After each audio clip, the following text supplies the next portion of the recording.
refreshed for 2025. Today, I'm going to take my very first test drive in the 2025 Honda Civic Sport. That means I'm not going to be an expert. That's why I grabbed somebody who is an expert. Hey, Justin. Hey, Brian. How you doing? Doing well. Hey, guys. Justin Thompson's a salesman here at Smail Honda in Greensburg, and today we're going to take this Civic on a test drive. Let's check it out. If you're interested in a Honda vehicle, come check us out online. We're at smailhonda.com. Justin, the exterior color is the very first thing that pops to me here. Yep. What is it called? This is called Rallye Red. And the front of the vehicle does look different than the previous Civic. It's a little sharper. The angles of the front fascia, they've been redesigned for 2025. I love the refresh. I think it looks great. It's tough to really see it unless you have it compared with the 24 side by side, but it is a refresh in the front. I think it has a more aggressive look. I love the lines and the front of the bumper. LED headlights and the running lights are along the front that really stick out. They're very vibrant. They are. You have full LED lights in the front and the rear as well. Coming along the side of the vehicle, we'll notice there's blacked out features. Does that come on the Sport? That is. It's specific to the Sport. So you have the 18-inch blacked out wheels with the Sport model, as well as the black side mirrors. It really gives it that distinct look. You can really tell the Sport model Civic from afar.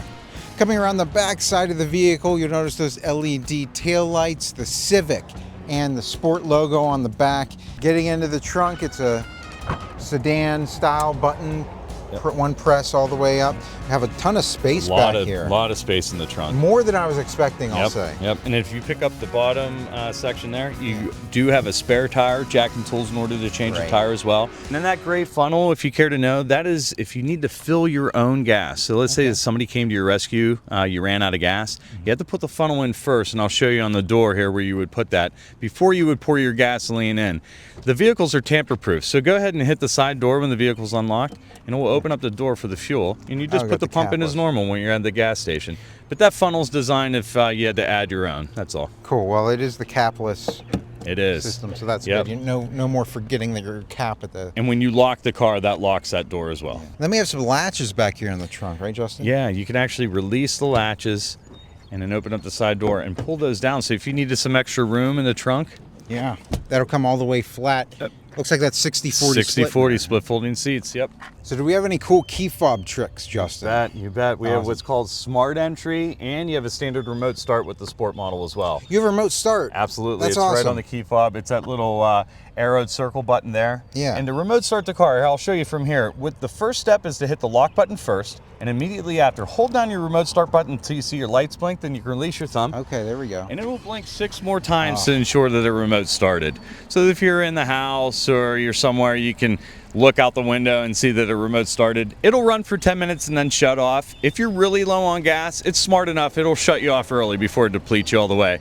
But within that first 10-minute runtime, Brian, you can actually do that same pattern for the remote start and add 10 more minutes, or immediately do it and have the vehicle running for 20 minutes in the remote start mode. So you don't really have to get your key fob out to hit unlock. All you have to do is just walk up to the car and go ahead and just put your hand through the handle, and that will unlock it. Okay, so that's that it. Unlocked it. There you go. And then to lock it, you just hit the ridges on the top, and that's it. You even have a walk-away auto-locking function if you want to have it enabled, and that will automatically lock the vehicle when you walk away. You have to have the key fob on you. If the keys are ever left inside of the vehicle accidentally and you tried to lock the car up, it will not allow you to lock the keys inside of the car. Wow. Jumping into the back seats here, Justin, we actually do have a nice roomy back seat back here. Absolutely. We have the cloth seats with a little bit of leather inserts in here. Yep. They have the leather trim on the Sport model. I don't know if you noticed the seats as well have a little leather trim on the outside, but you got your cup holder there too. Cup holder, 2 cup holders back here. Let's get this thing on the road. Let's jump up front. Let's check it out. Jumping in the front seats of the Honda Civic here for the first time, Justin. Things look pretty similar to the last generation from what I remember. Yep. But just really cool to go over real quick. You have soft touch material up here. You have these really cool hexagonal patterns along your dashboard as well. Yep. Let's go ahead and start the vehicle up. I'm gonna put my foot on the brake, push the engine start stop button, and you're gonna notice that we have a fully, well, actually a digital display on the left-hand side and a digital display on the right with an analog dial there. Yes. Yep. Cool. And you have a tilt and telescopic wheel. So you can release that from the side. You can tilt it up and down, in and out, wherever you want to position it.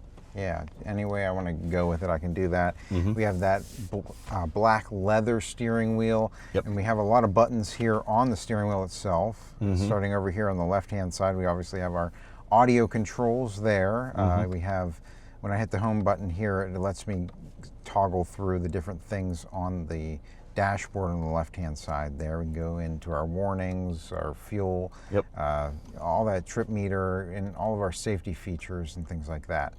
When I go over to the right side of the steering wheel, we're looking at our safety features up here. Yeah. So we have, looks like our adaptive cruise control. That's correct. You have your adaptive cruise control, and then this is your interval change where you can actually bridge the gap between you and the car in front of you. And then hit that button right there, and that's your lane keep assist system. Cool. When both of those are operating, they'll turn green, similar to the car icon in the lower corner there. Yes. That's showing you the rest of the Honda sensing technology, your road departure mitigation, blind spot indicator on the outside of each mirror, and you have a forward collision brake mitigation system that will stop the vehicle going forward too. And you were right, through the home button you can toggle up and down, and that is in the safety support section. You just click that, and you can turn stuff off and on if you decide that you don't want to use it. But when they're check marked in green, that means they're ready to go for you. So we have this infotainment screen here, Justin. Do we have Apple CarPlay, Android Auto on this? We stuff? sure do. Yeah, A little right. indicator right up there, let you know. Sweet. That's the connection button, and then whenever you're plugged in to the USB-C port, you'll be able to hit the connect button, and then you'll have Android Auto, Apple CarPlay integration on the touchscreen. Best part is you can use the voice command button on the left side of your steering wheel to ask Siri to make commands, or Google, OK Google, to call, text message, or use any of your navigation apps on the touchscreen. Yeah, not to mention you can listen to your own music, Absolutely. and all that really great stuff that you could do on your cell phone, just easily accessible. Absolutely. And the source button, just to show you, will toggle back and forth between AM, FM, your Bluetooth, Apple CarPlay, if you have your Apple Music on or whatnot. And it's nice because let's say you have a destination and you have the maps up here, you can easily switch the audio without having to back out of Apple CarPlay or Android Auto. Let's look down. We have our AC controls down here pretty simply, as well as if we go down to our connectivity down here, we have two USB-C fast charging ports. We have a 12-volt charger there, and I imagine that's the one that you plug into for the Apple CarPlay and Android Auto. That's correct. Cool. Down below that, we have a little cubby here that's easy to clean. Looks like it's got a little rubber grippy bottom to it. You can just take out and clean it. That's nice. When we come down to here, we have our standard shifter, two cup holders. Yep. We have our drive modes. We'll test those out on the test drive, but let's take a look at those real quick. So the very top one, so when you start the vehicle, it's going to put you in the normal mode, but one up is for sport, and that's going to be less fuel efficient. It's going to be a little bit more torque and pickup. And then when you go down to normal, that's just your normal regular driving conditions. Econ for your long trips to maximize your fuel efficiency. Cool. And you can switch them on the fly while you're driving. By the way, what is the fuel efficiency of this vehicle? So you have a combined 34 miles per gallon between city and highway driving. Okay, great. That's pretty good. Absolutely. And this has the 2.0 four-cylinder engine. It's 150 horsepower, so it gets great pickup, very good gas mileage on the road. We have our idle engine shut-off button here. That's so whenever you come down to a complete stop, oftentimes what will happen is the engine will shut itself off to conserve fuel, right? That's exactly right. So if that bothers you and you don't want to do that, you can just turn that off whenever you like. Couple little tips. If you ever have it in the sport mode, it takes that idle engine shut off automatically because it knows you want to be less fuel efficient, so it's not going to shut the engine off at a traffic light or stop sign. And I've noticed in my Civic that if I have my AC on full blast or my heater on full blast and I don't disengage that, it shouldn't shut the engine down because it wants to pump out extreme heat or extreme cold air as well. So a little trick I found. Something else we have down here, obviously our electric parking brake, and we have the brake hold button, right? Yep. We have that active right now, so I'm just going to go ahead and put the car into drive and take my foot off of the brake, and we're not going anywhere. No, this is great for a hill so you don't drift in a car behind you or in front of you, or if you just want to rest your foot at a stop sign or a traffic light. You have to be buckled up in order to use this. So whenever I get in my Civic and I buckle up before I even start the car up, I hit brake hold and I have it the whole time I'm driving.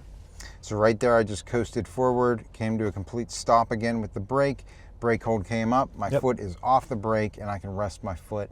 Really great for that stop and go traffic. Absolutely. So we have this black cloth armrest with the gray stitching.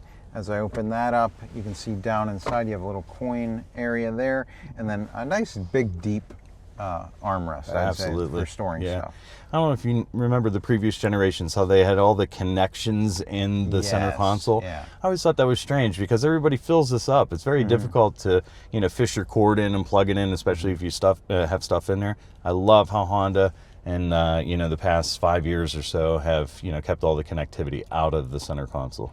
All right, Justin, well, that was a lot of features on the inside of this vehicle. Let's get this thing out on the road and test it out. Absolutely. Getting out onto the highway here, Justin, I'm just going to go ahead and hit the accelerator. We're in normal mode here.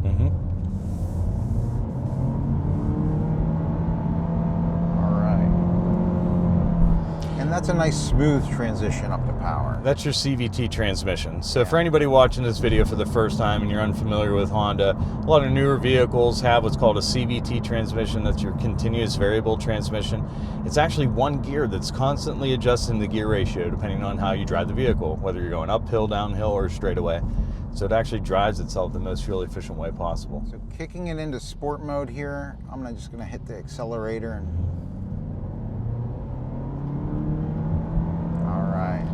You feel how you have more torque and pick up there? I do feel like, we got up to speed a little bit quicker. Yep. I can definitely hear the engine a little bit more. Oh, that might be the lane keep assist. I'm feeling my steering change here. That's exactly it. Yeah. It's your road departure mitigation and your lane keep assist system kind of working together. Okay. And I would never suggest having your hands off the wheel, but it would literally just pinball you down the highway. As long as you see those green lines on the dash, that let you know that the camera has view of the lines on the road. Yeah, so if I just inch over here to the left, it's not even letting me get close to the sides of the road. I can take my hands off the steering wheel over a second just to show you. It's just pinballing me and keeping me within the lines of the road pretty easily there. So I did go ahead and set the adaptive cruise control here on the steering wheel, and whenever I did that, I set it to 55 miles per hour so that we're within our speed limit here.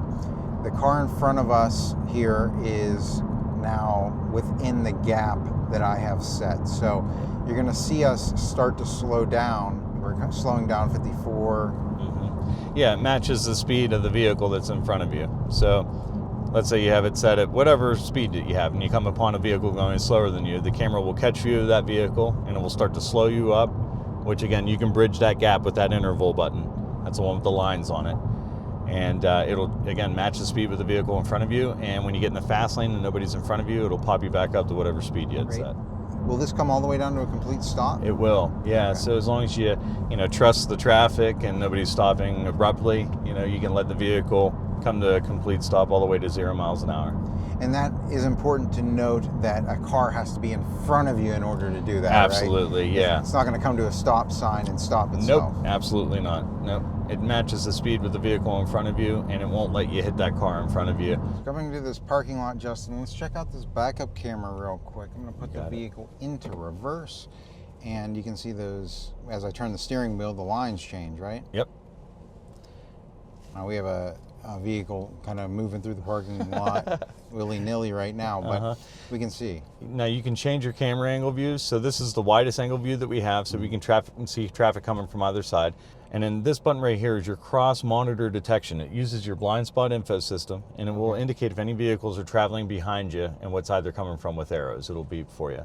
This is more of a concentrated view, and then this is a straight down view. You can back right up against the curb without hitting it. Yep. That's really cool. Yep. So going back and talking about that cross traffic monitoring, as I'm in reverse in this busy intersection, it's telling me where a vehicle is coming from. It's beeping at me to alert me, hey, Absolutely. You're in a busy parking lot, pay attention behind you. Exactly. And where to pay attention behind you, right? Absolutely. What do we have for a warranty for the Honda Civic? So you have a 3-year, 36,000 mile comprehensive warranty. That's all your electronics and bells and whistles and computer systems that run these vehicles these days. And then you have a 5-year 60 on your powertrain, which is your engine, drivetrain, transmission. We do have lifetime free inspections at Smail Honda, or actually Smail Auto in that regard. The whole company has that. And then with the 25 Hondas, you have 1 year of complimentary maintenance for your regular scheduled maintenances. Your oil change, filter change, tire rotation, and your multi-point vehicle inspection. Justin, you and I have driven Hondas for years. at this point, right? Almost 8 years. Yeah, now. yeah. I've been well over 10, and probably more like 15. You know, these are really great vehicles. You and I buy them because of particular reasons. We both have our own reasons, but like reliability has always been a key one for me. What do you think? I agree. My Hondas in my lifetime, before I was in the car business, were the ones that lasted me the longest. Yeah. You know, so the reliability is there. The cost of ownership is very low. I mean, I look at, you know, what are you paying for a vehicle? What are you spending in maintenance costs? And then what can you get out of the vehicle at the end? Your lifetime value. Yeah, right. And Honda, you know, checks off all the boxes, so to speak. You know, Hondas are valued higher in the market. They tend to hold their value better. And not to sound discouraging, but cars They're aren't expensive. and they're not the best investment either. You know, they depreciate in value. So, in my opinion, you know, if you're going to spend your money, you know, there's so many different aspects of car buying. You know, some want fuel efficiency, some want power, some want reliability, and Honda seems to, you know, like I said, check all the boxes in those categories. So the blind spot indicator, somebody's coming up on the left side, the little car icon will turn orange to indicate that it is not safe to move into that lane. If you had your turn signal on, it'll beep inside of the cabin as a second warning for you. And obviously it does that on the right side too. And that's really great. Not a lot of manufacturers actually include the beeping noise, but I think that that's an incredible asset to have when you're driving, and you may not be paying all that much attention, just to have somebody looking over your shoulder. Well, so many really great features in this vehicle. I think it looks great, and it's, you know, if you're looking to get into buying a sedan in today's market, I think the Honda Civic's a really great one to have. Yeah, I mean, it's been North America's car of the year for a reason, for decades. Yeah. So if you guys have questions about the Honda Civic, leave it in the comments section below and make sure to get back to you. Justin, if they have questions for you, how can they contact you? Well, you can visit me right here on Route 30 in Greensburg, or visit us online at smailhonda.com. That's going to do it for our test drive today. So until next time, enjoy the ride. Thanks.